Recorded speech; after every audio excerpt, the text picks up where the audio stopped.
Ladies and gentlemen, welcome to the Rogers Kakasungura YouTube channel.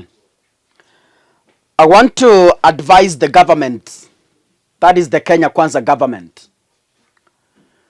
Sometimes we criticize you positively, but because dictators do not want to be criticized, that is why you always take criticism negatively.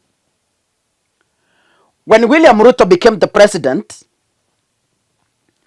I have done several episodes advising the Kenya Kwanza government on what it's supposed to do to gain public trust. And allow me in this particular video to advise especially William Samoei Ruto.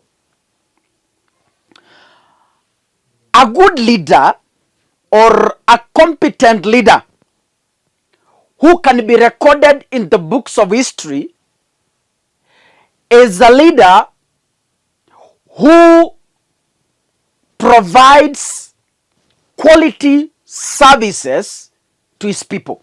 Number one. Number two, a good leader is he who brings positive change to his community. If by the time you became a leader, your people never had good health care, you provide that. Huyo ndio kiongozi.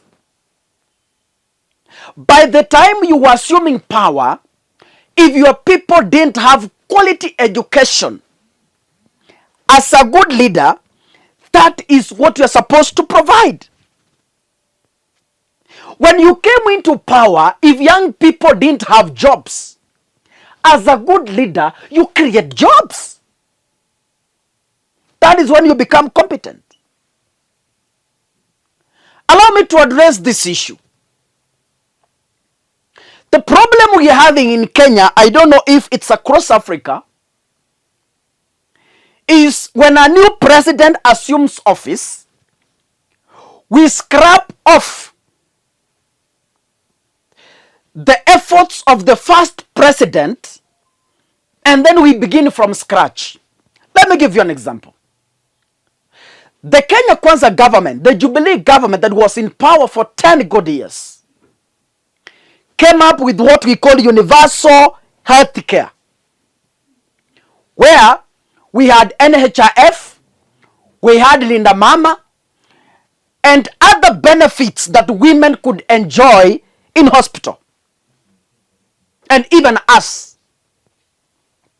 NHIF, as much as it had its hiccups, at least it was working.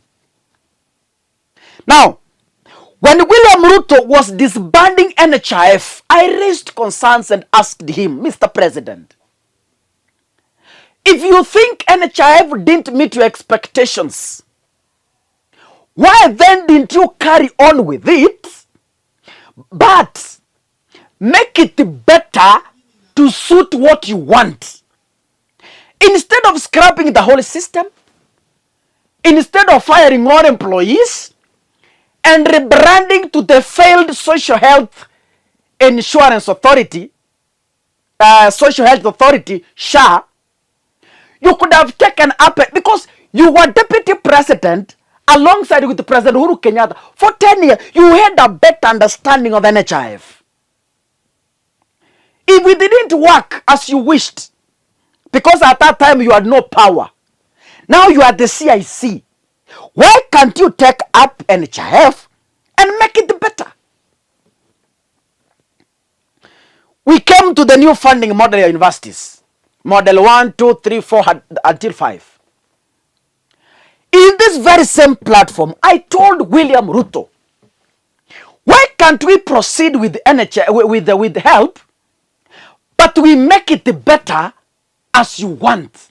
Pana, tunataka kuleta hii mambo, sijui mtoto ya chini, sijui mtoto ya juu, sijui kuna mwingine ya katikati, sijui kuna mwingine ya kando. Ati kila mtu alipe school fees kulingana na uwezo wake. Ni sawa. But that could have worked with help. It's only changing policies.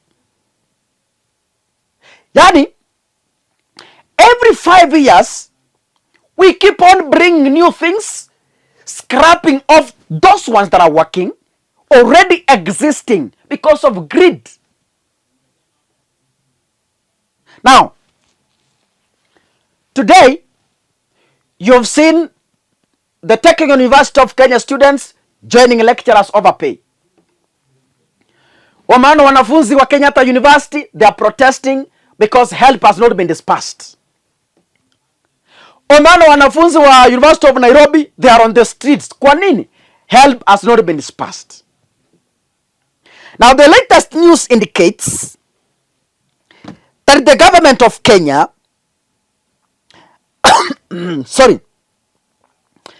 that the government of Kenya has been forced to go back to help.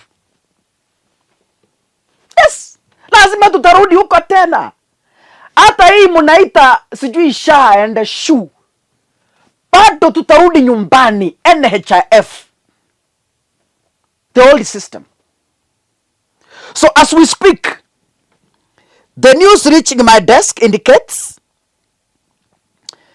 that the Higher Education Loans Board has officially announced that it will fund first years and the second year university students using the old funding model that was in existence during the Jubilee government, as it awaits a decision on the new funding model.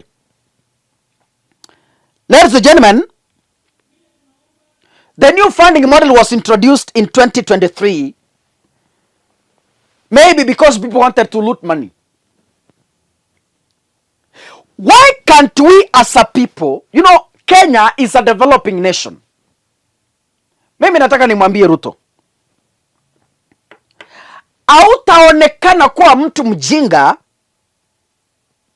kusema kwamba tulijaribu SHA ikakataa, wacha turudi kwa NHIF and we make it better.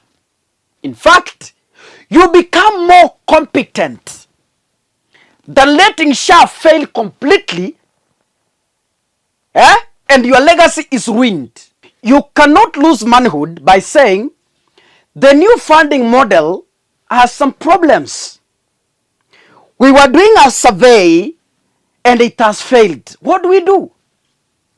As a government, instead of our children suffering in schools, instead of our students suffering in schools, as Helba said, genuinely, let's go back to the old funding model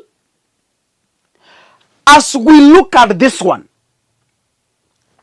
Like now, the social health authority system costed the government of Kenya close to over 100 billion to construct or to come up with that system.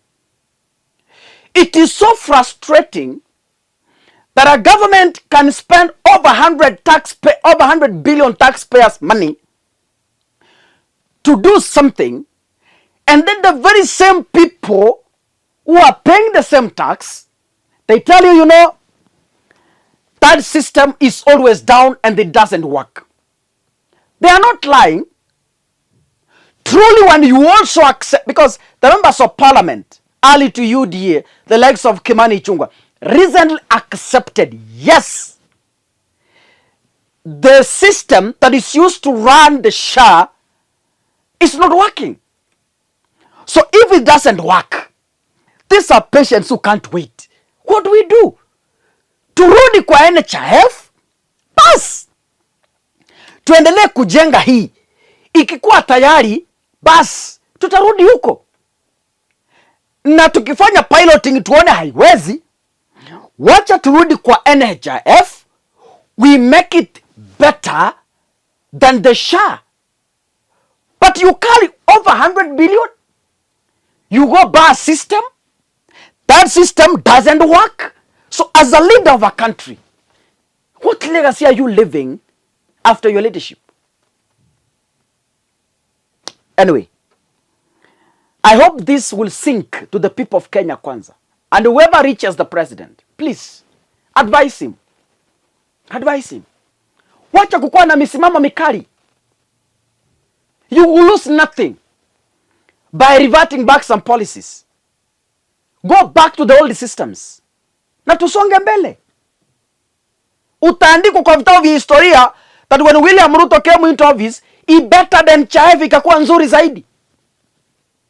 Utaandikwa kwa vitabu vya historia wakati Ruto alikuwa rais, school fees ya wanafunzi ililipwa vizuri zaidi kuliko serikali ya kwanza. Lakini ukipata kwa vitabu vya historia vinasema wakati Ruto alikuwa rais, alimaliza mipango yote iliyokuwapo, akaleta yake ikaanguka.